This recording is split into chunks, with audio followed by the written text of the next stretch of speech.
الحمدللہ رب العالمین والصلاة والسلام علی محمد الامین.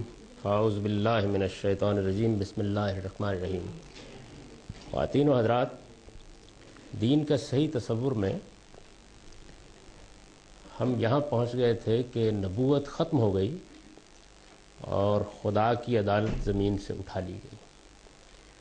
میں نے عرض کیا کہ قرآن مجید میں سورہ احزاب کی آیت 40 ہے جس میں اللہ تعالیٰ نے اس کا اعلان فرمایا ہے.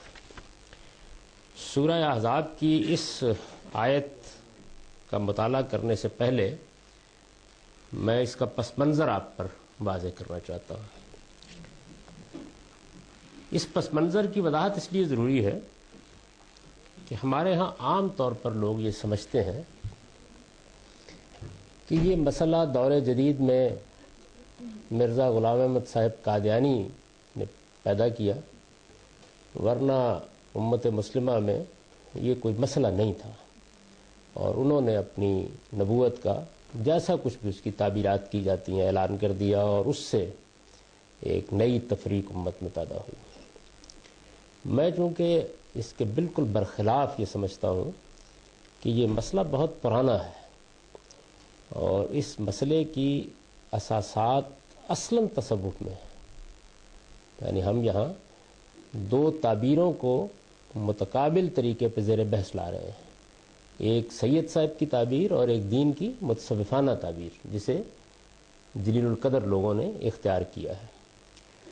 یہ مسئلہ اس میں کس طرح مختلف ادوار سے گزر رہا ہے اور اس میں کیسے اس کے بارے میں آراء قائم کی جا رہی ہیں، اس پر ایک نظر ڈال لیجئے تاکہ پھر سارے استدلال کو سمجھنے میں آسانی رہے. ابھی آپ نے یہ دیکھا کہ جب ہم نے نبوت کی تعریف کی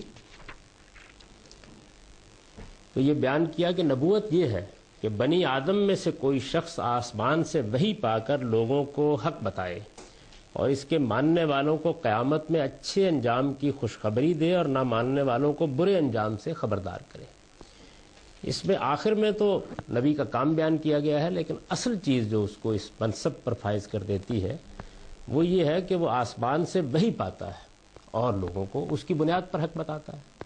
یعنی اس وقت میں بھی آپ کے سامنے اپنی دانست میں اپنے فہم کے مطابق یہ واضح کرنے کی کوشش کر رہا ہوں کہ حق کیا ہے، لیکن اس کے بارے میں حاشا مجھے یہ ادعا نہیں ہے کہ میں نے یہ کسی وحی سے یا الہام سے حاصل کیا ہے.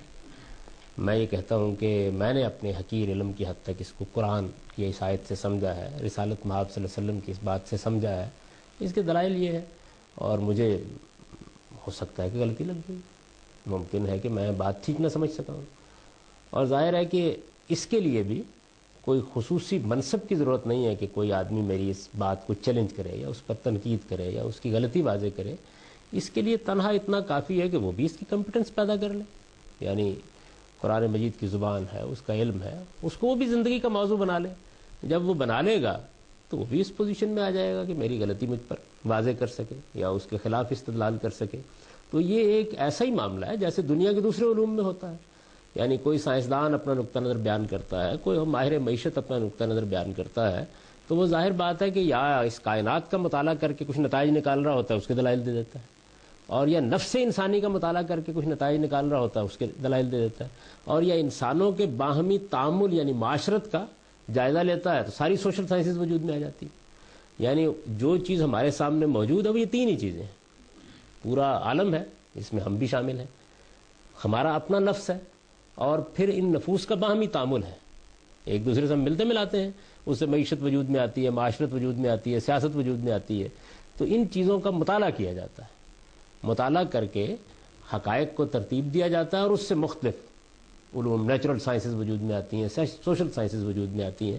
یہ سارا جتنا عمل ہے ایسا ہی معاملہ مذہبیات میں ہوتا ہے. یعنی ہمارے پاس قرآن مجید ہے، ہمارے پاس پیغمبر صلی اللہ علیہ وسلم کے ارشادات ہیں، ہم ان کی بنیاد پر کوئی بات کہتے ہیں، اس کے علمی دلائل دے دیتے ہیں جیسے ایک سائنسدان دیتا ہے، اور ان دلائل میں ایسے ہی غلطی کا امکان ہوتا ہے جس طرح کے کسی دوسرے صاحب علم کی بات میں غلطی کا امکان ہو سکتا ہے. یہ ایک زندہ عمل ہے جو جاری رہتا ہے. جب ایک آدمی یہ کہتا ہے، مثلا میں یہاں بیٹھ کے آپ کو یہ کہوں کہ میں جو آپ کو بات بتا رہا ہوں اس کو میں نے براہ راست اللہ تعالیٰ سے جانا ہے، انی علی بینۃ من ربی، میں اپنے پروردگار کی طرف سے ایک بینہ پر ہوں، تو یہ اصل میں نبوت ہے۔ نبوت میں اور ہم فقیروں میں یہی فرق ہے کہ ایک آدمی اس بنیاد پر بات کر رہا ہے کہ میرے پاس یہ پیغمبر کی بات ہے، میں آپ کو بات سمجھا رہا ہوں، اور ایک آدمی یہ کہتا ہے کہ میں نے اس کو براہ راست وہاں سے اخذ کیا ہے۔ اب صوفیہ کو یہ مسئلہ کیسے پیش آیا، اس کی چند چیزیں آپ دیکھیے۔ ہمارے ہاں یہ جو متصوفانہ تعبیر دین کی رائج ہونا شروع ہوئی ہے، تو اس میں بڑے لوگ پیدا ہوئے، میں ان کا کچھ مختصر تعارف آپ کو پیچھے کے مباحث میں کرا چکا ہوں، یعنی یہ بتا چکا ہوں کہ یہ معاملہ کس طریقے سے ہوا، متصوفانہ تعبیر کے مختلف ادوار کیا ہیں، اور اس میں پہلے مرحلے میں کون سے بزرگ تھے جنہوں نے کچھ چیزیں بیان کی بعد میں۔ اس میں میں نے یہ بھی واضح کر دیا تھا کہ جب ہم اس کا ذکر کرتے ہیں تو ہمارے لیے یہ قابل اعتنا اس لیے بنتا ہے، یعنی یہ تعبیر قابل اعتنا اس لیے نہیں بنتی کہ کوئی کاکو شاہ اور روڈے شاہ یہ بات بیان کر رہا ہے، اس لیے بنتی ہے کہ ہمارے جلیل القدر اہل علم نے اس تعبیر کو اختیار کیا ہے۔ تو اس میں سب سے پہلے جو بڑی غیر معمولی شخصیت ہے وہ امام غزالی ہیں، حجت الاسلام ہے، ان کی کتاب احیاء العلوم ایک غیر معمولی چیز ہے، یعنی اس تعبیر کو وہ بیان کرتی ہے۔ انہوں نے اپنی حق تک پہنچنے کی سرگزشت لکھی ہے۔ آپ لوگوں میں سے اگر کسی کو کبھی موقع ملے تو اسے ضرور پڑھے، یعنی بڑی دل نواز کتاب ہے، المنقذ من الضلال۔ مدعا یہ ہے کہ میں گمراہی سے کیسے نکلا، یعنی مختصر سی کتاب ہے، وہ ان کی اصل میں تلاش حق کی سرگزشت ہے۔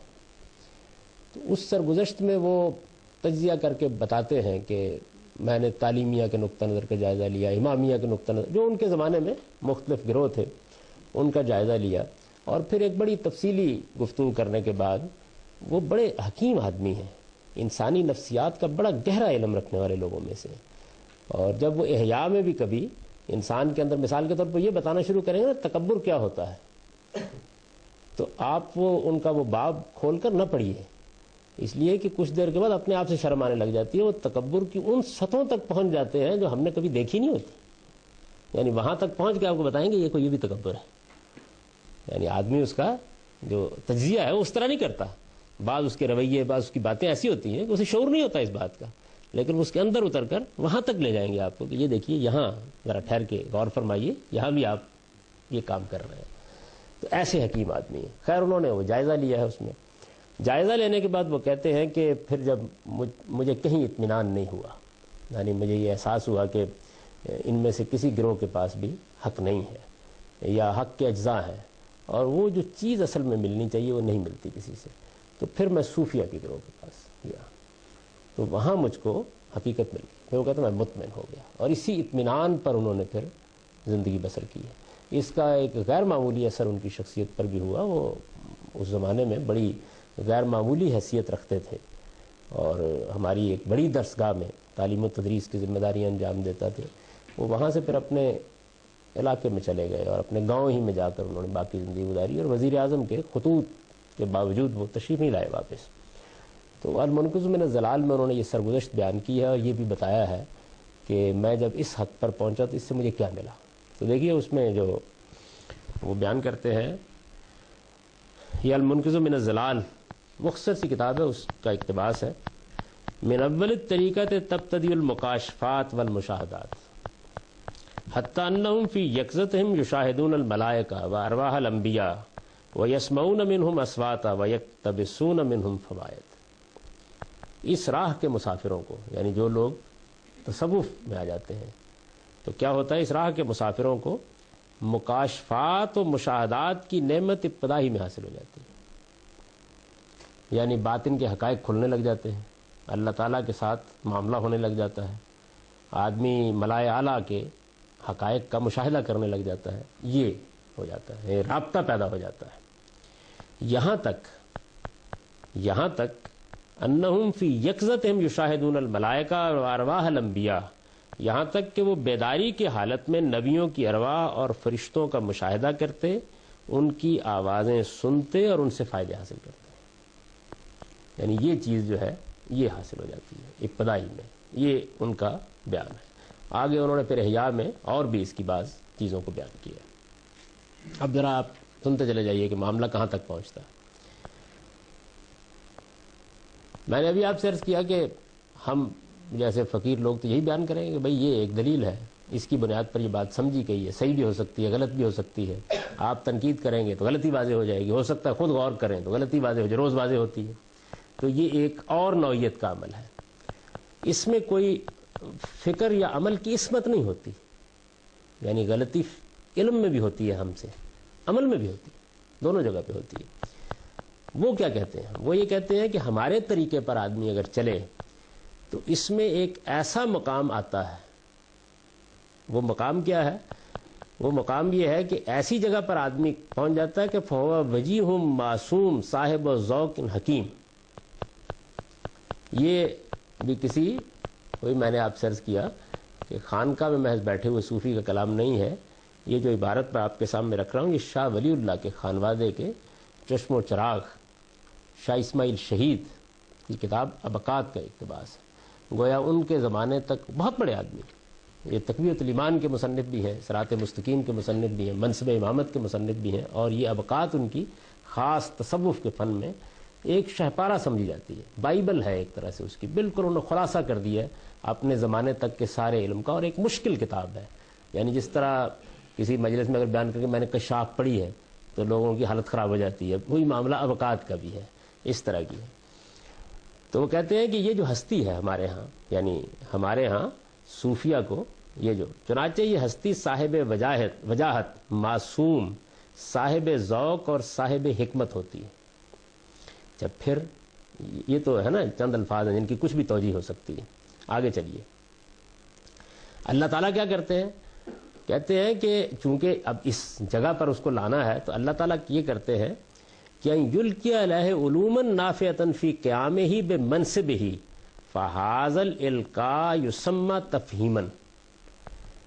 پھر اللہ تعالیٰ اس کی تربیت کے پیش نظر اس پر وہ علوم القاء فرماتے ہیں. یعنی اس کو وہ علوم آسمان سے حاصل ہوتے ہیں جو اس کے منصب کی ذمہ داریوں کو پورا کرنے میں اس کے لیے نافع ہوتے ہیں. یعنی ایک ذمہ داری ہے نا اس کی, لوگوں کو حق بتانا, تو اس منصب کی ذمہ داریوں کو پورا کرنے کے لیے وہ علوم آسمان سے اس کو ملتے ہیں جو نافع ہوتے ہیں. اس القاء کو تفہیم بھی کہتے ہیں. یہ انہوں نے ایک اصطلاح بنائی ہے کہ اس کو اصل میں مسئلہ کیا ہے؟ مسئلہ یہ ہے کہ القاء کو اگر وہی کہہ دیا جائے یعنی مسئلہ پیدا ہو جائے گا نا, تو انہوں نے اس کا نام رکھا ہے تفہیم. پھر کہتے ہیں پھر اس کی عصمت اور اس کی روح کی بیداری کا ایک تقاضا یہ بھی ہے کہ اس نے جو کچھ غیب سے پایا ہے, آپ فرمائیں گے کہ ٹھیک ہے کوئی قرآن کی بات بھی ہو گئی, کچھ اللہ تعالیٰ کی, یعنی یہ کوئی عالم بھی کہہ سکتا ہے کہ اللہ نے مجھ پر یہ بات کھولی ہے. اس کا مطلب یہ ہوتا ہے کہ میں نے جدوجہد کی تو مجھ پر یہ بات واضح ہو گئی ہے. اس کے معنی آپ اس معنی میں ہو سکتا ہے کہ اس عبارت کو لیں, اسی گنجائش نہیں چھوڑتے, بتاتے ہیں کہ ہم کس معنی میں کہہ رہے ہیں یہ بات. وہ کہتے ہیں کہ پھر اس کی عصمت, پہلی بات یہ کہ معصوم ہے, غلطی نہیں ہو سکتی. پھر اس کی عصمت اور اس کی روح کی بیداری کا ایک تقاضا یہ بھی ہوتا ہے کہ اللہ یختلط بعلومہ شیء مغایر لما تلقاہ من الغیب, کہ اس نے جو کچھ غیب سے پایا ہے اس میں اس کے سوا کسی دوسری چیز کی آمیزش نہ ہو. یعنی جیسے پیغمبر کی وحی کی قرآن میں آپ دیکھیں حفاظت کی جاتی ہے, اللہ تعالیٰ کہتے ہیں کہ ہم دائیں بائیں فرشتے مقرر کر دیتے ہیں, یعنی کوئی شیطان در اندازی نہیں کر سکتا. روح الامین اس کو لیتے ہیں. قرآن مجید کی آخری صورتوں میں یہ بہت ذکر آیا ہے. جب قریش نے کہا ہے نا کہ یہ تو شیطان کا الہام ہے, تو اللہ تعالیٰ نے بتایا کہ یہ تو اصل میں لوح محفوظ میں ہوتا ہے, وہاں پہرے لگے ہوئے ہوتے ہیں, وہاں سے فرشتے لے کے آتے ہیں, اور اس زمانے میں شیاطین جن کے لیے اوپر جانے کے دروازے بند کر دیے جاتے ہیں. اگر کوئی اوپر جاتا ہے تو قرآن مجید کے نزول کے زمانے میں اس پر شہاب ثاقب کی بارش ہو رہی ہوتی ہے, اور پھر اس طریقے سے وہ لے کے آتے ہیں. اور جب پیغمبر ان کو پہنچا رہا ہوتا ہے تو اس میں بھی دیکھیں سورہ جن کے آخر میں ہے کہ پھر ہم چاروں طرف پہرا مقرر کر دیتے ہیں, یہ دیکھنے کے لیے کہ بات ٹھیک پہنچ رہی ہے. یعنی یہ غیر معمولی اہتمام جو ہے وہ ہوتا ہے. تو یہ کہتے ہیں کہ بالکل یہی صورت ہمارے ساتھ بھی ہو جاتی ہے. وَلِذَالِكَ كَانَتِ الْحِكْمَةُ كُلُّهَا حَقًّا لَا يَأْتِهِ الْبَاطِلُ مِنْ بَيْنِ يَدَيْهِ وَلَا مِنْ خَلْفِهِ. یہ واضح رہنا چاہیے کہ یہ جو لا يَأْتِهِ الْبَاطِلُ مِنْ بَيْنِ يَدَيْهِ وَلَا مِنْ خَلْفِهِ یہ قرآن نے اپنے بارے میں کہا ہے, یہ قرآن کی آیت کا حصہ ہے. وہ کہتے ہیں کہ یہ غیب سے جو کچھ ہم نے پایا ہوتا ہے اس میں کسی چیز کی دوسری چیز کی آمیزش نہ ہو. یہی وجہ ہے کہ اس کی حکمت، یعنی ہمارا وہ جو بزرگ ہے، صوفی ہے، جو اس مقام پر پہنچ جاتا ہے تو اس کی حکمت تمام تر حق ہوتی ہے، جس میں نہ باطل آگے سے کوئی راہ پا سکتا نہ پیچھے سے. یہ قرآن نے اپنے بارے میں کہا ہے کہ یہ خدا کی کتاب ہے، اس میں کوئی شیطان نہ آگے سے گھس سکتا نہ پیچھے سے. یعنی یہ بالکل اپنی جگہ پر اسی کو نقل کر دیا. اچھا، اب یعنی تفہیم ہے، یہ القاء ہے، یہ الفاظ استعمال ہو رہے. اب وہ کہتے ہیں کہ کیوں نیچے کیوں رہا جائے؟ تو کہتے ہیں کہ یہ تفہیم حکمت کی سب سے اعلیٰ قسم ہے، من اعلیٰ اقسامہا.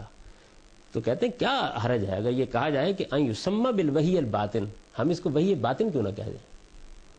یعنی اب دیکھیں نا کہ وہ وحی کے ساتھ ایک صفت لگا دی انہوں نے تاکہ آدمی زیادہ متوحش نہ ہو. تو نوبت یہاں تک پہنچ گئی، لیکن ابھی نہیں، ابھی آپ دیکھیے مزید آگے کیا صورتحال ہے. اچھا، اب یہ مسئلہ پیدا ہو جاتا ہے کہ بھائی ایک طرف محمد الرسول اللہ صلی اللہ علیہ وسلم، ان کا پیش کردہ قرآن، ان کے ارشادات یہ ہے نا موجود. تو جب یہ شخص جس کا یہ ذکر کر رہے ہیں جو ان کے نزدیک اس مرتبے پر پہنچ جاتا ہے، یعنی حکیم صاحب وجاہت اس جگہ پر پہنچ گیا، جب پہنچ گیا ہے تو پھر اس کے بعد ٹھیک ہے وہ یہ کہے کہ بھئی یہ حق مجھ کو ملا ہے اور اپنے حق کو اپنے بلبوتے پر پیش کرے. یعنی محمد الرسول اللہ صلی اللہ علیہ وسلم کے ساتھ مسئلے کی پھر کیا نوعیت؟ ان کو بھی وہی مل گئی آسمان سے، حق مل گیا، انہوں نے پہنچا دیا، آپ کو مل گیا، آپ نے پہنچا دیا. ان سے تعلق کی پھر کیا نوعیت ہے؟ تو وہ اس کو واضح کرتے ہیں کہ معاملہ تو چونکہ یکساں ہو گیا ہے تو کیا ہے. کہتے ہیں کہ یہ جو حکیم اس کا نام رکھا ہے انہوں نے، یعنی اس منصب کا نام، فل حکیم لے وجاہت ہی و عصمت ہی و کون ہی باسطن لے حضیرت القدس شانہ شان الملائے لالا یتلقى العلوم من حیث یتلقون لا یقلد احدا فی علومہ اللہم الا یسمى موافقتہ لصاحب الشرع تقلیدا لکونہ مامورا من الغیب بموافقتہ و تائیدہ. بس اس ہستی کا معاملہ، یعنی یہ جو حکیم ہے، اس ہستی کا معاملہ اس کی وجاہت اور عصمت کی بنا پر، اور اس بنا پر کہ عالم قدس کی تجلیات اسی سے دنیا میں پھیلتی ہیں جب وہ ہوتا ہے دنیا میں، بالکل وہی ہوتا ہے جو آسمان کے فرشتوں کا. یعنی آپ نبی کے پاس بھی فرشتہ آتا ہے، بالکل وہی ہوتا ہے جو آسمان کے فرشتوں کا ہے. یہ اپنے علوم، یعنی یہ جو ہمارے کہتے ہیں کہ متصوفین ہیں جو حکمت حکیم کے مقام پر پہنچ جاتے ہیں، یہ اپنے علوم وہیں سے حاصل کرتے ہیں جہاں سے وہ حاصل کرتے ہیں. وہ سے مراد فرشتے جیسے ملائے اعلیٰ سے پاتے ہیں، یہ بھی وہیں سے پاتے ہیں. اور اس معاملے میں یہ کسی کے مقلد نہیں ہوتے، یعنی یہ پیغمبر کے مقلد نہیں ہوتے، کسی اور کے بھی نہیں ہوتے. اچھا ہاں، البتہ صاحب شریعت نبی کی تائید و موافقت کے لیے، یعنی صاحب شریعت نبی ہے نا رسول اللہ صلی اللہ علیہ وسلم، تو اب یہ بھی حکیم کے منصب پر فائز ہو گئے، ان کو بھی الہام ہو گیا، انہوں نے وہیں سے پا لیا جہاں سے فرشتے پاتے ہیں. تو اب صاحب شریعت نبی کی تائید و موافقت کے لیے یہ پابند ہوتے ہیں. کیوں؟ اس لیے نہیں کہ قرآن میں یہ بات بیان کی گئی، اس لیے نہیں کہ یہ پیغمبر کے منصب کا تقاضا ہے، اس لیے کیونکہ یہ غیب سے حکم دیا جاتا ہے کہ کرو. یعنی وہ بھی وہیں سے حکم دیا جاتا ہے کہ اپنے زمانے کے نبی کی تائید اور موافقت کرنا. اس وجہ سے کوئی شخص اگر اس تائید اور موافقت کو اس نبی کی تقلید کہنا چاہے تو کہہ سکتا. یعنی یہ جو کہتے ہیں محتاج نہیں ہوتے، وہ پا وہیں سے لیتے ہیں. اگر کوئی کہنا چاہے یہ کہ وہ نبی کی تقلید کرتے ہیں تو وہ بھی اس لیے نہیں کرتے اس لیے آپ کرتے ہیں یا میں کرتا ہوں، اس لیے کرتے ہیں کہ اوپر غیب سے کہا جاتا ہے کہ نظم قائم رکھنے کے لیے یہ تقلید تائید ہوتی رہنی چاہیے. یعنی اس کے اندر کھڑے ہو کر بات کرو. آپ دیکھیں گے مرزا غلام احمد صاحب قادیانی جو بروزی نبی، ذلی نبی، تابع نبی، وہ اصطلاحات استعمال کرتے ہیں نا، تو یہ کیسے آہستہ آہستہ ڈیولپ ہوتی ہے ہمارے ہاں، تو یہ وہ بیان کرتے ہیں. اچھا، اب یہ سوال پیدا ہوتا ہے کہ اس طرح کی ہستی جو ہے وہ آ گئی دنیا میں، شاہ ولی اللہ آ گئے مثال کے طور پر، موجود ہیں تو پھر کیا کیا جائے؟ یعنی مطلب یہ ہے کہ اگر وہ مثلاً کہیں کہ قرآن کی اس آیت کا مطلب کیا ہے، یہ ہے، یعنی ایسے ہی بیٹھ کے درس و تدریس کی ذمہ داری انجام دے رہے ہوں یا کوئی کتاب لکھ رہے ہوں، یہ کہیں گے یہ مدعا ہے دین کا، تو آپ کیا کہیں گے؟ یعنی کہہ سکتے ہیں ان کو کہ آپ کی بات غلط ہو سکتی ہے؟ نہیں، عام حالات میں تو کہتے ہیں نا، وہ کہتے ہیں ان الحق یدور ماؤ ہے سودار، اور حق جہاں یہ ہستی گھومتی ہے اس کے ساتھ ہی گھومتا رہتا ہے. یعنی اگر وہ یہ موقف اختیار کرے گی تو وہی حق ہوگا، اور اس موقف کے ساتھ یہ موقف اختیار کرے گی تو وہی حق ہوگا، حق وہ ہوگا. کیوں؟ وَذَلِكَ لِعِصْمَتِهِ، یعنی یہ کہتے ہیں یہ اس وجہ سے ہوگا کہ یہ ہستی جو ہوتی ہے معصوم ہوتی ہے، اس سے غلطی کا صدور نہیں ہو سکتا. اچھا، وہ التحاق ہی بالملائے الاعلیٰ، اور اوپر سے رابطہ ہوتا ہے اس کا، تو غلطی تو نہیں ہو سکتی نا پھر اس کا. اگر رابطہ میرا اور آپ کا بھی ہو جائے تو کوئی امکان نہیں، تحقیق کریں گے، پوچھ لیں گے کہ جی کیا معاملہ ہے. اچھا، کہتے ہیں کہ فَلَيْسَ الْحَقُّ إِلَّا مَا سَطَعَ مِنْ صَدْرِهِ، چنانچہ حق اس کے زمانے میں وہی قرار پاتا ہے جو اس کے سینے سے نمایاں ہوتا ہے. کسر نہیں چھوڑیں گے وہ. فَالْحَقُّ تَابِعٌ لَهُ لَا مَتْبُوعٌ، حق اس کے تابع ہوتا ہے، وہ حق کے تابع نہیں ہوتی. یعنی یہ پیغمبر کا درجہ ہے نا. اگر آپ میں اس جگہ یہ رکھ دوں ساری بات کہ پیغمبر وہ ہستی ہے جو خدا سے الہام پاتی ہے، اس کی بات کو چیلنج نہیں کیا جا سکتا، اس کو عصمت حاصل ہوتی ہے، خدا اس کی حفاظت کرتا ہے، کہہ سکتا ہوں نا. حق وہی ہوتا ہے، جیسے ہم نے اس کتاب کی ابتدا کی یہاں سے کہ دین کی تنہا حجت محمد الرسول اللہ ہے. اب قیامت تک حق وہی ہے جس کو وہ حق قرار دے، یہی مقام ہے نا پیغمبر کا. تو یہ آپ نے سن لیا. اچھا، اب اس کے بعد یہ دیکھیے کہ ظاہر ہے کہ جس طرح نبی کے امتی ہیں، نبی کو ماننے والے ہیں، تو جو شیخ ہوگا یا حکیم یا اس منصب کا جو صوفی ہے، تو اس کے ساتھ بھی تو ارادت رکھنے والے مرید ہوں گے. تو مریدوں کے لیے شیخ کی حیثیت کیا ہے؟ اس کو ایک اور جلیل القدر صوفی ہیں، یہ محمد بن شہاب سہروردی، سہروردیہ سلسلہ کے بانی ہیں. ان کی کتاب عوارف المعارف ہے، اور یہ بغداد میں صوفیہ کے شیخ تھے اپنے زمانے میں.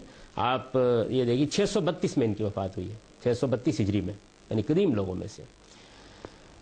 تو یہ اپنی کتاب عوارف المعارف میں، یہ تصوف کی بڑی کتابوں میں سے لکھتے ہیں کہ فالشیخ للمریدین امین الالہام کما ان جبریل امین الوحی، شیخ اپنے مریدوں کے لیے اسی طرح خدا کے الہام کا امین ہوتا ہے جس طرح جبریل امین وحی ہے. یہ زیادہ بہتر آدمی ہے، یعنی کوئی زیادہ توضیح کی. اچھا، اب فکما لا یخون جبریل فی الوحی لا یخون الشیخ فی الالہام، پھر جس طرح جبریل وحی میں خیانت نہیں کرتا، جو ملتی ہے اوپر سے ٹھیک لا کے دے دیتا ہے نا. جبریل امین وحی میں قرآن نے بیان کیا ہے متعین سما امین، جبریل امین کی یہ صفت بیان کی ہے قرآن نے کہ وہاں ان کو بڑا درجہ حاصل ہے، اور وہ جب وحی لاتے ہیں تو اس میں ادنا درجے کی خیانت نہیں کرتے، پوری کی پوری پہنچا دیتے ہیں اس کو. تو یہ کہتے ہیں کہ آپ حیران ہو رہے ہوں گے، رسالت کا منصب بہت ادھر رہ گیا ہے، یعنی بات بہت اوپر چلی گئی ہے. لا یخون جبریل فی الوحی فکما لا یخون جبریل فی الوحی لا یخون الشیخ فی الالہام، جس طرح جبریل وحی میں کوئی خیانت نہیں کرتے اسی طرح شیخ الہام میں خیانت نہیں کرتے. وکما، ذرا دل تھام کے سنیے، وکما ان رسول اللہ صلی اللہ علیہ وسلم لا ینطق عن الہوا، قرآن میں حضور کے بارے میں سورہ نجم میں کہا گیا نا لا ینطق عن الہوا، اپنی خواہش نفس سے نہیں بولتے. یہ قرآن وہی ہے، ان ہوا الا وحی یوحی. کہتے ہیں جس طرح نبی صلی اللہ علیہ وسلم اپنے نفس کی خواہش سے کوئی چیز پیش نہیں کرتے، فالشیخ مقتدن برسول اللہ صلی اللہ علیہ وسلم ظاہراً و باطناً، اسی طرح شیخ بھی اب یہ دیکھیں محتاط الفاظ، اسی طرح شیخ بھی باطن و ظاہر میں حضوری کی پیروی کرتا ہے، وہ بھی اپنے نفس کی خواہش سے نہیں بولتا. لا یتکلم بہوی النفس. تو بھئی اب کوئی یعنی کس مقام پر پہنچ گئے ہیں آپ حضرات؟ یہ اب آپ کہتے ہیں جی کہ رسالت میں آپ صلی اللہ علیہ وسلم کو اللہ تعالیٰ نے یہ اطمینان دلانے کے لیے، یہ پیغمبر نے ظاہر ہے کہ اس جگہ کھڑے ہو کے بات کرنی ہے کہ میں آسمان سے وہی پا کر بول رہا ہوں، تو اللہ تعالیٰ نے ان کو کچھ مشاہدات کروائے، قرآن میں اس کا ذکر آتا ہے، اور ملائے اعلیٰ کو کھولا ان کے اوپر، اور اللہ تعالیٰ نے ان کو وہ رویا دکھائی جس کے ذریعے سے گویا پورے ملکوت کو کا مشاہدہ ان کو کرایا ہے نا، یہ آتا ہے. تو اس کے بارے میں اب قوت القلوب بھی تصوف کی بڑی کتابوں میں سے ہے، باید بستامی تصوف کے بڑے شیوخ میں سے ہے، اور صاحب قوت القلوب جو ہے وہ یعنی ایک ماخذ کی حیثیت رکھتے ہیں اس علم میں. تو انہوں نے باید بستامی کے بارے میں بیان، ایک اپنے بڑے یعنی اسی منصب کے حامل بڑے آدمی کے بارے میں بیان کیا ہے کہ ان کو اللہ تعالیٰ نے یہ اعتماد بخشنے کے لیے کیا کرایا. وہ کہتے ہیں کہ ادخلنی فی الفلک الاسفل، اللہ تعالیٰ نے اٹھایا یہاں سے اور مجھے وہ فلک اسفل میں لے گئے. نیچے والے آسمان میں لے گئے اور پھر انہوں نے مجھے نیچے والے سارے ملکوت کی سیر کرائی. اس طرح مجھے ساری زمینیں، ایک تو آپ کی زمین ہے نا، ساری زمینیں اور پاتال تک دکھائی. وما تحت الی الثری، یہ تصور تھا پرانے جو ہماری حیات تھی نا، پرانے زمانے کا جو علم تھا زمین کا، کائنات کا، جو بطلی موسی حیات تھی یونانیوں نے، تو اس کے اندر نیچے زمین تو ہوا میں نہیں اٹکی تھی نا، نیچے تو پاتال تھی، ایک نیچے بھی ایک تھا، تو کہتے ہیں وہاں تک دکھایا مجھے. اچھا، پھر اس کے بعد پھر مجھے اوپر کے آسمان میں لے گئے. فطوف بی فی السماوات، اور مجھے سارے آسمان دکھائے. وارانی ما فیہا من الجنان، اور ان میں بہشت کے باغوں سے لے کر الی العرش، عرش تک جو کچھ ہے وہ سب کا مشاہدہ کرایا. ثم اوقفنی بین یدی، اس کے بعد مجھے اپنے سامنے کھڑا کیا اللہ تعالیٰ نے. فقال لی، اور اس آخری مقام پر کھڑا کر کے کہا کہ مانگو جو کچھ مانگتے ہو. اور مانگو جو کچھ مانگتے ہو کی حد کیا ہے؟ رایتا حتی اہبہ لک، جو کچھ تم نے دیکھا ہے سیر کرانے میں، اس میں سے جو لینا لے لو. یعنی خدا کا شکر ہے کہ ہم بچ گئے اس میں نہیں دیا ہوگا اللہ تعالیٰ نے. تو یہ جناب یعنی آپ اب دیکھیے کہ نبوت کیا چیز ہے.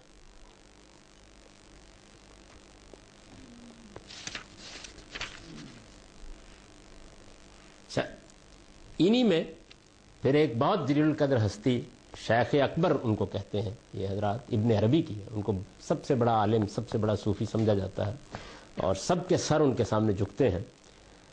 وہ اس کو پھر موضوع بنا کر گفتگو کرتے ہیں. یہ ساری تو بات آپ نے سن لی نا، ابھی تک تو یہ ہے کہ اصل بات حقیقت زیر بحث ہے. یعنی آسمان بھی پہ بھی چلے گئے، وہی بھی آ گئی، خدا سے رابطہ بھی ہو گیا، عصمت بھی حاصل ہو گئی، حق کا منبع بھی بن گئے، حق ان کے ساتھ جہاں وہ جاتے ہیں وہاں گھومتا ہے، باطل داخل نہیں ہو سکتا. اب انہوں نے موضوع بنایا ہے کہ یہ کیا مسئلہ ہے، پھر نبوت ختم ہو گئی، اس کو موضوع بنایا نا انہوں نے. اور یہ دیکھیے یہ جو ابن عربی ہیں، یہ ظاہر ہے کہ کوئی آج کے آدمی نہیں ہے کہ آپ مرزا غلام احمد قادیانی صاحب کو متون کریں. فرماتے ہیں، اور یہ ان کی کتاب ہے فتوحات، بڑی کتابوں میں سے فتوحات مکیہ، اور اس میں انہوں نے بیان کیے. فإن النبوة التي انقطعت بوجود رسول اللہ صلی اللہ علیہ وسلم انما ہے نبوت التشریع لا مقامها.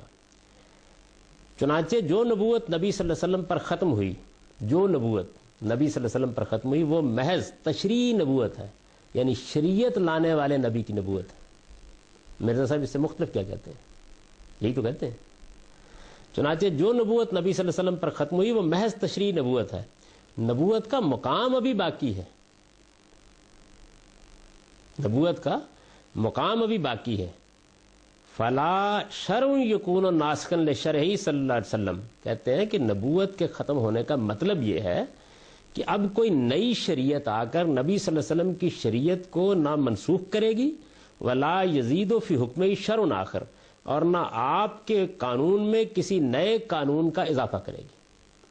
یعنی نبوت کے ختم ہونے والی جو آیت ہے قرآن کی، وہ کہتے ہیں یا حدیث میں جو یہ ذکر آیا ہے، تو اس کا مطلب صرف اتنا ہے کہ اب نئی شریعت نہیں آئے گی، مقام نبوت باقی ہے. وَهَذَا مَعْنَى قَوْلِهِ صلی اللہ علیہ وسلم ان الرسالۃ والنبوۃ انقطعت فلا رسول بعدی ولا نبی. ایک حدیث کو پھر انہوں نے بتایا، کہتے ہیں یہ مطلب ہے اس حدیث کا جس میں حضور نے یہ کہا ہے کہ نبوت اور رسالت دونوں ختم ہو گئی ہیں، میرے بعد اب نہ کوئی رسول آئے گا اور نہ کوئی نبی آئے گا. یہ حدیث انہوں نے نقل کیا، یہ مطلب ہے اس کا. مزید اس کو واضح کرتے اے لا نبی بعدی یکون علی شرع مخالفا لشریع بل اذا کان یکون تحت حکم شریعتی. یعنی حضور کی اس بات کا مطلب یہ تھا کہ میرے بعد کوئی ایسا نبی نہیں ہوگا جس کی شریعت میری شریعت کے خلاف ہو، بلکہ وہ جب ہوگا تو میری ہی شریعت کا پیرو ہوگا. بین ہی یہی بات کہتے ہیں مرزا غلام احمد صاحب کا، کوئی یعنی اس معاملے میں ادنا درجے کا بھی اگلا قدم نہیں رکھا انہوں نے. یہی بات کہتے ہیں کہ شریعت میں وہی لے کے آیا ہوں، وہی شریعت ہے جس کی مجھ کو پیروی کا حکم دیا گیا ہے. میں کوئی 5 کو 4 نمازیں نہیں کر رہا یا 5 کو 6 نہیں کر رہا، ساری شریعت وہی ہے. اچھا، شیخ احمد سرہندی جن کو وہ اقبال میں حاضر ہوا میں شیخ مجدد کی لحد پر، یہ وہی شیخ ہے جن کے اوپر نقش بندیہ سلسلہ یہاں اپنے کمال کو پہنچا ہے، اور جن کو الف ثانی کا مجدد کہا جائے، دوسرے 1000 سال کا. وہ اپنی کتاب، ان کی مکتوبات بہت مشہور کتاب ہے، اس میں اسی موضوع پر لکھتے ہیں کہ باید دانست کے منصب نبوت ختم بر خاتم الرسل شدیست علیہ و علی علیہ الصلاۃ و تسلیمات اما از کمالات آن منصب بطریق طبیعت مطابعان اورا نصیب کامل است. فارسی عبارت ہے. جاننا چاہیے کہ منصب نبوت بے شک خاتم النبیین صلی اللہ علیہ وسلم پر ختم ہو گیا، منصب نبوت، لیکن اس منصب کے کمالات، منصب کے کمالات کیا ہیں؟ وہی آتی ہے نا، الہام ہوتا ہے، خدا سے رابطہ ہوتا ہے. اس منصب کے کمالات آپ کے پیرووں کو آپ کے پیرو ہی کی حیثیت سے اب بھی پورے حاصل ہو سکتے ہیں، کم نہیں، تھوڑے نہیں، کسی نچلے درجے میں پورے حاصل ہو سکتے ہیں. اچھا، اب رسول اللہ صلی اللہ علیہ وسلم کو تو اللہ تعالیٰ کبھی کبھی اپنے ملکوت دکھا دیتے تھے تمام انبیاء کے ساتھ. یعنی یہ نہیں ہے کہ دل کے آئینے میں ہے تصویر یار، جب ذرا گردن جھکائی دیکھ لی، یہ صورت نہیں تھی. یعنی ایسا نہیں، حضور کو وہی بھی آتی تھی، اللہ تعالیٰ فیصلہ کرتے تھے، یعنی خود تھوڑی لے آتے تھے. اس کے واقعات بیان ہوئے قرآن مجید میں. آپ کو اضطراب ہوا بعض اوقات تو بتا دیا گیا کہ نہیں، خدا کے حکم کے بغیر جبریل نے کہا ہم نہیں آ سکتے، یعنی ہم تو اس وقت آئیں گے جب بھیجنے والا بھیجے گا. ایسا نہیں ہے کہ ذرا ایک الا اللہ کی ضرب لگائی اور آ گئے، رابطہ ہو گیا. یہ صورت پیغمبروں کے ساتھ بھی نہیں. لیکن یہاں یہ کہتے ہیں کہ ہمارا جو ہوتا ہے معاملہ، ایک دن معراج کا واقعہ آپ بیان کرتے ہیں، رسول اللہ صلی اللہ علیہ وسلم کو ایک بار پیش آ گیا، کیا صورت تھی کیا نہیں، بڑا اس کی فضیلت بیان کی جاتی ہے. حال دیکھیے یہاں ان کے بزرگوں کا، یہ مقام حکمت پر اور اس پر فائز ہوتے ہیں. کہتے ہیں کہ اس کشاری ہیں، یہ یعنی رسالہ کشاریہ بھی تصوف کی امہات میں سے ہے. یہ کہتے ہیں کہ یہ جو ہمارے جب اس مقام پر ہمارا شیخ پہنچ جاتا ہے تو اس کا علم و تصرف جو ہوتا ہے وہ اس درجے کا ہوتا ہے. کانا یرا جملۃ الکون، کانا یرا جملۃ الکون یضیء بنور کان لہو.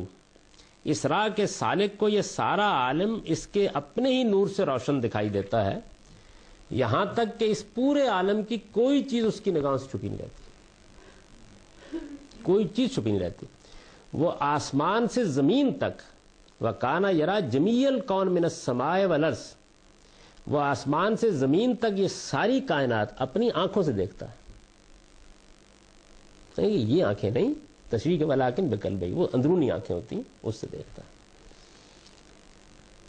اچھا، اب اس میں پھر جو مناسب ہیں، فرد ہوتا ہے، آپ قطب الاقطاب ہوتے ہیں، غوث ہوتے ہیں، مختلف مناسب ہیں نا. پھر تو اس کے بارے میں بھی ایک اور تصوف کے بڑے لوگوں میں سے جن کتاب الانصار الکامل ہے، عبد الکریم الجیلی، وہ کہتے ہیں کہ ہمارے ہاں ان لوگوں کا مقام یہ ہوتا ہے کہ ان افراد و اقطاب میں سے کل واحد من الافراد والاقطاب لہ التصرف فی الجمیع المملکۃ الوجودیہ، ہر ایک کو اس پوری مملکت وجود میں، بینگ جتنی بھی ہے، اس میں تصرف حاصل ہوتا ہے. وَيَعْلَمُ كُلَّ وَاحِدٍ مِّنْهُمْ مَخْتَلَجَ فِي اللَّيْلِ وَالنَّهَارِ فَضْلًا عَن لُغَاتِ الطَّيُورِ.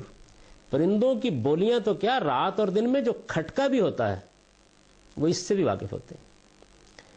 وقت قال شبلی رحمہ اللہ تعالی، ہمارے ایک بڑے بزرگ شبلی جن کا ذکر ہے، جنید شبلی، یہ وہ شبلی نہیں ہے ہمارے بزرگوں والے، پرانے شبلی ہیں، تصوف کے بڑے شیوخ میں سے.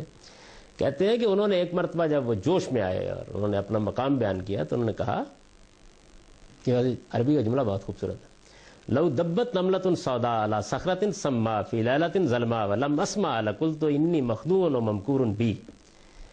اگر کوئی کالی چونٹی بھی اندھیری رات میں کسی سخت پتھر پر چلتی، کالی چونٹی اندھیری رات میں کسی جگہ دنیا میں، کائنات میں سخت پتھر پر چلتی اور میں اس کی آواز نہ سنتا،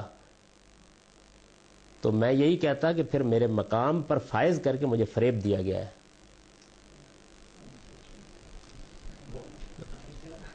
بات ہے نا بھائی، آپ حضرات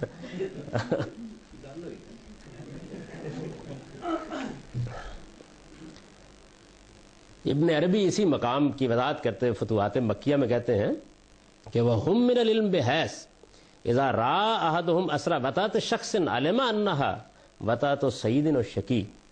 ان کے علم کی شان اس منصب پر پہنچنے کے بعد یہ ہوتی ہے کہ ان میں سے کوئی اگر کسی شخص کا نقش قدم بھی دیکھ لے،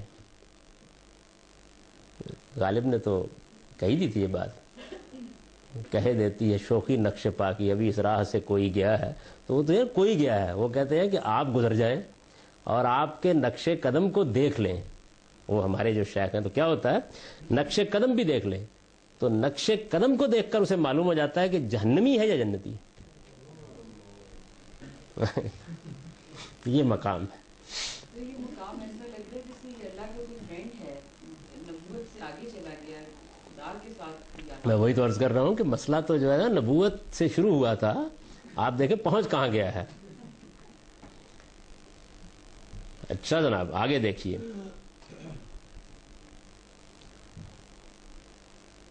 ابن عربی اپنی کتاب مواقع النجوم میں کہتے ہیں من الصوفیت من لا یزال عاکفا اللہ، کہ ہمارے صوفیوں میں سے تو ایسے بھی ہوتے ہیں کہ جن کی نگاہیں ہمہ وقت 24 گھنٹے لوح محفوظ پر ہوتی ہیں. آپ پوچھیں بتا دیں گے، یہ لکھا ہوا ہے ہمہ وقت. استغفرک ربی واتوب الیہ. اچھا پھر ان میں کچھ مناصب ہیں، مقامات ہیں ان لوگوں کے. ان میں ایک خاص کیٹیگری ہے مردان غیب کی، اس میں اوتاد ہوتے ہیں. یعنی صوفیہ کا، یہ میں نے اس پر عبارت لکھی ہے، صوفیہ کا عقیدہ ہے کہ زمین پر اللہ کے خاص بندوں کی ایک جماعت ہمیشہ موجود رہتی ہے جو اس عالم کا سب کام جاری رکھتے ہیں. زمین و آسمان کی ہر چیز ان کی مرضی کے تابع، اور روز و شب کا یہ سلسلہ ان کے احکام کا پابند ہوتا ہے.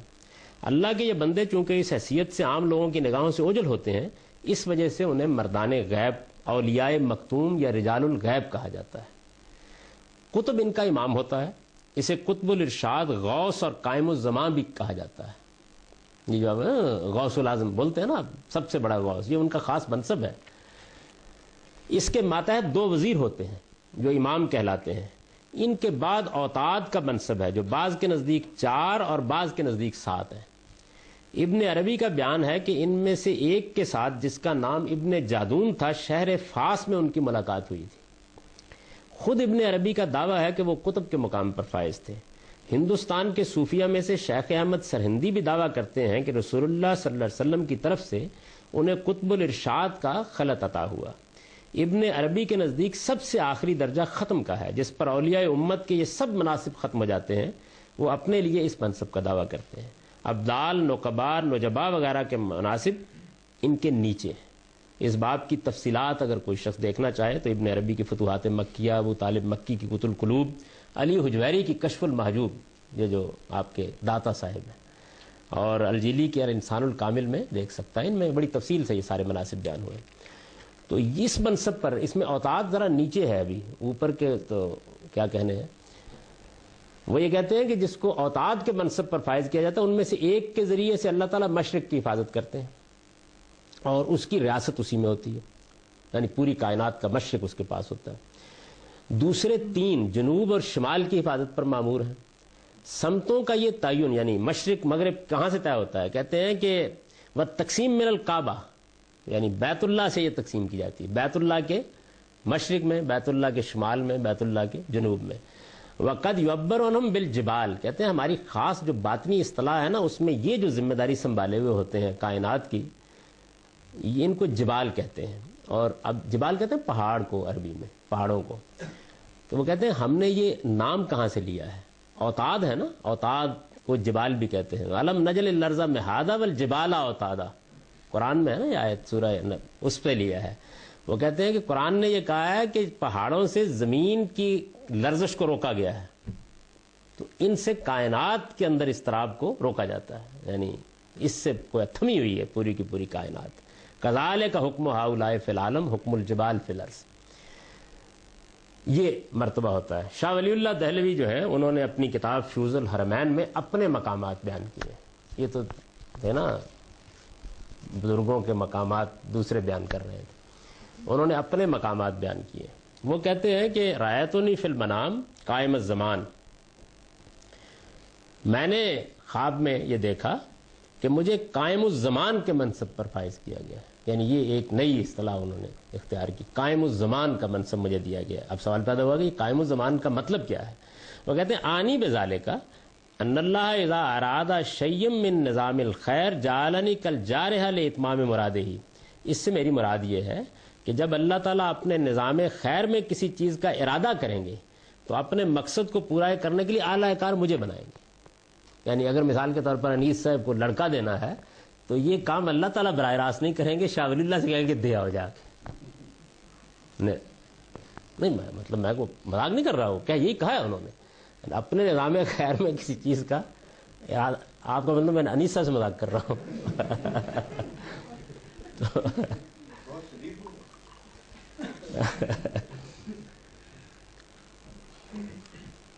اب یہ جناب وہ مقام ہے، اور اس مقام پر پہنچنے کے بعد وہ معلوم ہے پھر نبیوں سے کیا کہتے ہیں.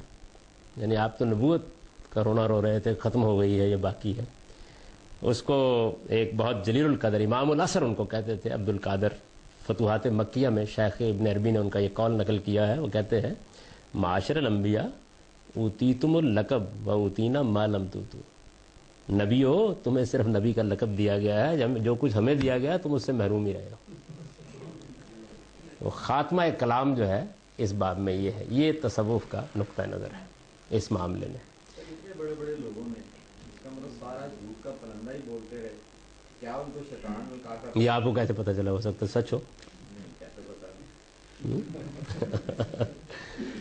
امام غزالی کے متعلق لوگ کہتے ہیں کہ انہوں نے آخری وجود کر لیا. جی کہاں ہے وہ رجوع؟ ان سے کہیے گا دکھائیں. جب ان کی بات ہوئی تو انہوں نے ساری کہا تھا بس یہی برابر. مذہب تو ان کا یقیناً یہی ہوگا. یعنی وہ ویسے تو دین کے عالم تھے. شاہ ولی اللہ بھی بخاری رکھ کے کہہ سکتے تھے کہ مذہب میرا یہ. اس سے رجوع کیسے ثابت ہو گیا؟ پھر تو ان کو کہنا چاہیے تھا کہ جو کچھ میں نے المنقذ من الضلال میں لکھا ہے، ایک نئی المنقذ من الضلال لکھ رہا ہوں. یہ کہنا چاہیے تھا نا انہیں. تمام باتیں جو آپ نے پڑھی صوفیہ بزرگی، ان کو غلط کہنے کے لیے ہمارے پاس کیا باتیں موجود ہیں؟ قرآن. اگر اس کو الگ رکھ دیجئے تو پھر سب ٹھیک. قرآن ان باتوں سے روکا ہے کہ یہ اصل نہیں ہے. قرآن وہی میں اب وہی بتانے لگا ہوں، یعنی وہی اب میں عرض کرنے لگا ہوں آپ سے. تو یہ جو مقام مرتبہ یہ بیان کیا بالکل یہیں سے مرزا غلام احمد صاحب قادیانی نے، وہ بنیادی طور پر صوفی تھے. تصوف سے ان کا اشتغال تھا. اسی طرح کے اوراد، وظائف، چلے، یہی چیزیں جو تھیں ان کے ہاں. آپ ابتدائی زندگی ان کی پڑھیں تو وہ اصل میں یہی تھے. اسی میں انہی چیزوں کو وہ بیان بھی کرتے ہیں، اپنی کتابوں میں لکھتے بھی ہیں. تو آہستہ آہستہ جس طرح یہاں آپ نے دیکھا ہے نا کہ ذرا الفاظ کے استعمال میں احتیاط برتتے ہیں، تو آہستہ آہستہ انہوں نے پھر یہ کہا کہ میں مسیح موعود ہوں. پھر انہوں نے کہا کہ میں گویا میرا مطلب اصطلاحی نبوت نہیں ہے، میں تشریعی نبی نہیں ہوں. پھر میں بروزی نبی ہوں، میں ذلی نبی ہوں. بروزی کا مطلب یہ ہے کہ بس جیسے نبوت کا مجھ پر ایک سایہ پڑ رہا ہے، یا نبوت کا ایک پرتو میرے اندر آ گیا ہے. اس طرح کی بہت سی باتیں انہوں نے فرمائی. اور پھر آہستہ آہستہ انہوں نے یعنی دبے دبے الفاظ میں ایسی باتیں بھی کہیں کہ جن سے یہ معلوم ہوا گویا وہ نبی بنا دیے گئے ہیں اس زمانے کے. لیکن میں آپ سے عرض کروں کہ خود مرزا غلام احمد صاحب قادیانی کی جو تحریریں ہیں جتنی بھی ہیں، ان میں بصراحت نبوت کے دعوے کی کوئی تحریر نہیں. یعنی اسی طرح کی باتیں ہیں. یہ اصل میں اسی وجہ سے جیسے ہی وہ دنیا سے رخصت ہوئے تو خود ان کے یہ باتیں ایسی تھیں. یعنی ان کی آپ براہین احمدیہ جو ہے وہ پڑھی ہوئی ہے ہماری لائبریری میں، ساری جلدیں اس کی، اور سب ان کی جتنے بھی ہیں روحانی خزائن کے نام سے وہ سب چھپی ہوئی ہیں. ان کو آپ پڑھیں جب تو آپ کو یہ معلوم ہوا کہ ایسی باتیں ہیں. یعنی انہوں نے بہت دلائل دیے اس بات کے کہ نبوت جو ہے وہ اس کا مطلب یہ ہے، اور الہام جاری رہنا چاہیے، اور وہی جاری رہنا چاہیے، یہ خدا کی نعمت ہے، اس سے محروم کیسے ہو گئے؟ بنی اسرائیل میں تو سب لوگوں کو ہوتا تھا، محمد الرسول اللہ کی امت کیوں محروم کر دی گئی؟ اس طرح کے عقلی دلائل انہوں نے دیے. پھر الہام، وہی، یعنی خدا سے رابطہ، اس کو اسی طرح کی تعبیروں میں بیان کیا انہوں نے، تمام صوفیانہ تعبیرات میں، اور زندگی بھر کرتے رہے. اور پھر کسی موقع پر نبی کا لفظ استعمال کیا تو انہوں نے کہا کہ میرا مطلب یہ ہے، میرا مطلب، جیسے یہ بیان کرتے ہیں میری مراد یہ ہے، میرا مطلب یہ ہے. تو یہ وہ بیان ختم نبوت کو بھی انہوں نے کہا کہ میں اس کا قائل ہوں لیکن میرا مطلب یہ ہے.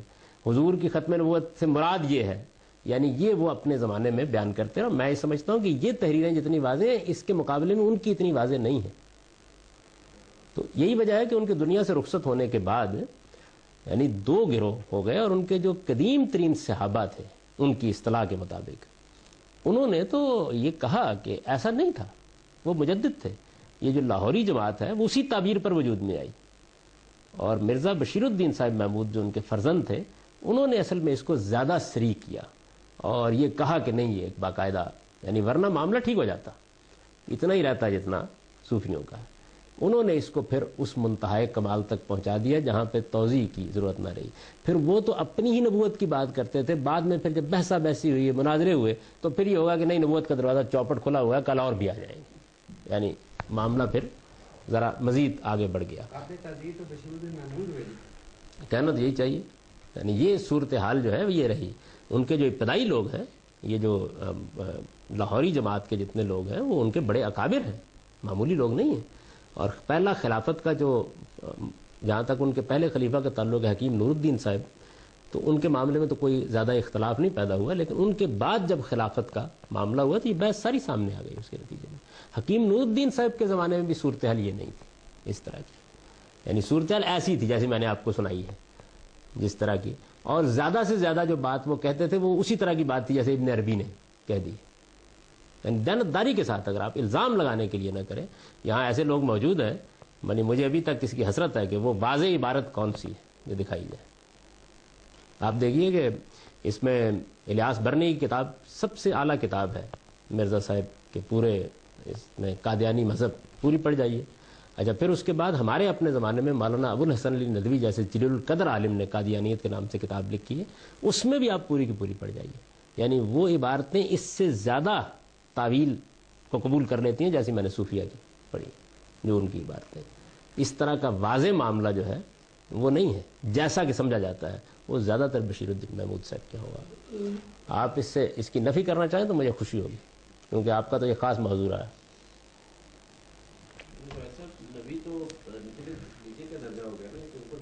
میں وہی بات عرض کر رہا ہوں کہ مطلب ہمارے صوفی، یعنی آپ کے ہاں ایک شخص نے نبوت کا بیچارے نے دعویٰ کر دیا، تو آپ نے پکڑ کے اس کو کہاں پہنچا دیا. اس بارے میں کیا خیال ہے؟ ہمارے اپنے زمانے کے بڑے بزرگ لوگوں میں سے ہیں اور بڑے جلیل القدر عالم فاضل آدمی احمد جاوید صاحب. تو وہ ایک مرتبہ یعنی ان کے اپنے حلقے میں ایک مسئلہ ہو گیا. یہ ایک خاص صوفیوں کا گروہ ہے جو فرانس میں پیدا ہوا، شواں مارٹن لنگز، جن کی کتاب وہ محمد سیرت پر بھی آئی ہے. تو یہ بھی صوفیوں کا ایک حلقہ ہے، شاذلی سلسلے اور اس طرح کی بہت سی چیزوں میں یہ، اور اب کافی بہت سی کتابیں ہیں ان کی.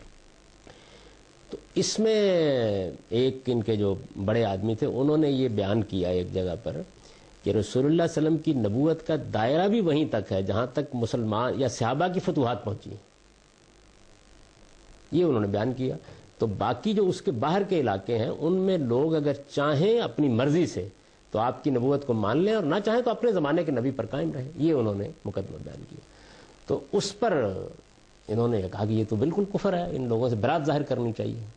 احمد جاوید صاحب نے تو میرے پاس تشریف لائے یہ مقدمہ لے کے اپنے ہی ایک، کیونکہ ان سے میری بھی بہت دوستی تھی دونوں بزرگوں سے.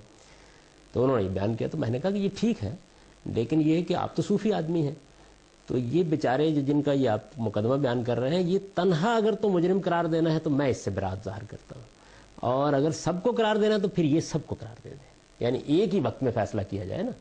ان کے بارے میں تو آپ کچھ فرمانے کے لیے تیار نہیں ہے، لیکن یہ کہ وہ موجودہ زمانے کا بیچارہ ایک آدمی کچھ کہہ بیٹھا ہے، سب کو ایک ہی لاٹھی سے ہانکیے.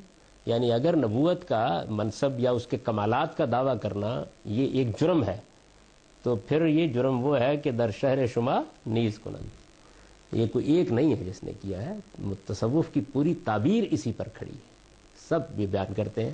البتہ یہ ہے کہ احتیاط ذرا زیادہ ہے، اور میرا کہنا یہ ہے کہ مرزا صاحب نے بھی کچھ زیادہ بے احتیاطی نہیں برتی تھی. یعنی ان کے ہاں بھی معاملہ اتنا غیر محتاط نہیں تھا. یہ مرزا بشیر الدین صاحب محمود نے اس کو زیادہ غیر محتاط کیا. وہ کشمیر کمیٹی بنی، اس میں کچھ سیاسی مسائل پیدا ہو گئے، اور اس کا جو نتیجہ نکلا وہ یہ کہ بات بڑھتی چلی گئی. اور پھر علامہ اقبال نے خاص طور پر جب یہ مضمون لکھا ہے احمدیت والا، اس کے رد عمل میں بھی بہت سی چیزیں مزید سری ہوتی چلی. وہ ایک اپنی جگہ داستان ہے، اس وقت میرا موضوع نہیں ہے وہ. یہ یعنی پس منظر. اس میں ان اصطلاحات کو آپ سمجھ سکتے ہیں جو مرزا صاحب اپنے لیے کہتے ہیں، بروزی نبی، ذلی نبی، تابع نبی، غیر تشریعی نبی. یہ اصطلاحات استعمال کرتے ہیں نا وہ، یہ اصل میں یہی اصطلاح اس میں اس پس منظر میں سمجھ سکتے ہیں. جیسے صوفیوں نے اس کو بیان کیا نا، تو انہوں نے نئی تعبیریں اس کو دی اس نوعیت کی.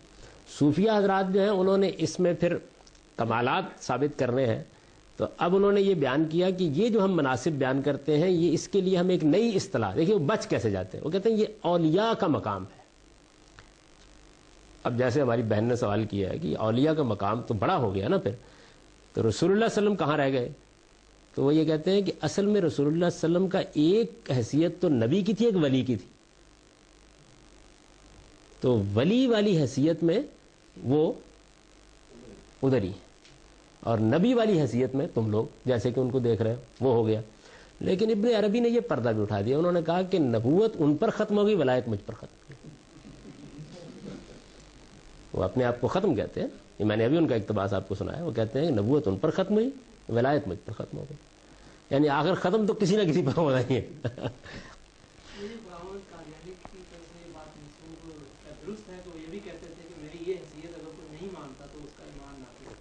تو بات اصل میں یہ ہے کہ دیکھیے یہ غیر محتاط تعبیریں ہیں نا، یہ بھی کہہ رہے ہیں کہ حق ہمارے ساتھ گردش کرتا ہے. ہمارے زمانے میں حق و باطل کا فیصلہ اس بنیاد پر ہوگا، اگر کوئی آدمی اس کو نہیں مانتا اس حق کو تو وہ گئے باطل پر کھڑا ہے. کہتے ہیں نا یہ بھی تعبیریں محتاط ہیں. وہ اصل میں مسئلہ تو صرف ایک تعبیر اصطلاح کے استعمال کرنے کا نا، یہ قانونی نہیں ہوتا. لا یاتی الباطل من بین یدیہ ولا من خلفہ، اسے قانونی نہیں ہوتا. تو بات وہی ہوئی نا بھائی کہ بات یہ ہے کہ غلط تعبیر میں بے احتیاطی ہو گئی. یعنی آپ کے نزدیک اگر مسئلہ ذرا قانونی زبان میں بیان ہو جائے تو پھر قابل گرفت ہو جاتا ہے. مسئلے کو حقیقت میں دیکھنا چاہیے. مرزا صاحب نے ایسی کوئی بات اگر کہی کسی موقع کے اوپر تو پھر اس کی بھی توضیح کر دی کہ اس سے مراد کیا ہے. مثلا جب ان سے یہ پوچھا گیا کہ موجودہ مسلمانوں کے بارے میں آپ کی کیا رائے ہے، تو دیکھیے انہوں نے کیا جوابات دیے.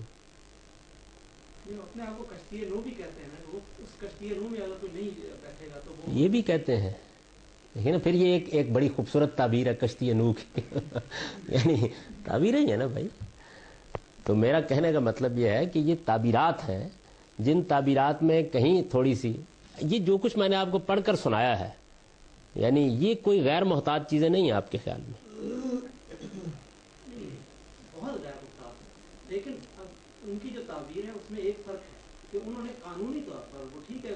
میں وہی تو کہہ رہا ہوں کہ جب ابن عربی نے یہ کہا کہ تشریع نبوت ختم ہوئی ہے، تو یہ قانونی بیان نہیں ہے. یہ الفاظ کی حد تک تو یہ ہے، لیکن وہ اس پر یہ نہیں کہتے کہ یہ آدمی جو اس پر مجھ پر یہ اس درجے میں ایمان نہیں لائے گا وہ دائرہ ایمان سے خارج ہے. یہ کسی صوفی نے اس طریقے یہ جو دائرہ ایمان سے خارج ہو جائے گا کہ الفاظ ہیں ان کی، یہ بتائیے کہ خود مرزا صاحب نے کیا توجیہ کی. وہ اگر نہیں مانتا تو وہ مسلمان ہی نہیں ہے، وہ جہنمی ہے. یہ بتائیے ان کے الفاظ میں بتائیے، وہ الفاظ نکالیے اور بتائیے. بڑی خوبصورت توجیہ کی ہے، بتائیے.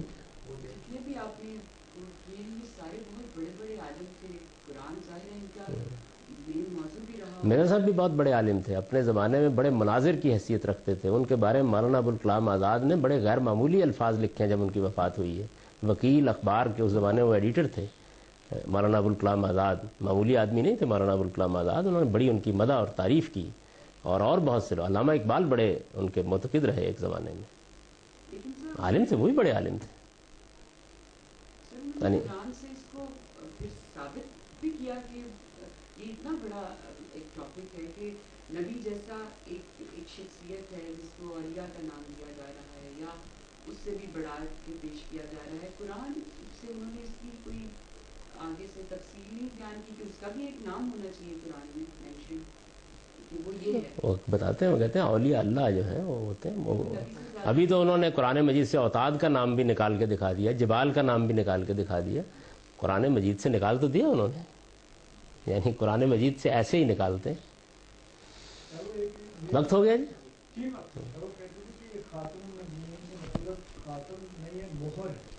یہ بحث کریں گے ہم، یہ تو ابھی ہم نے چھیڑی نہیں.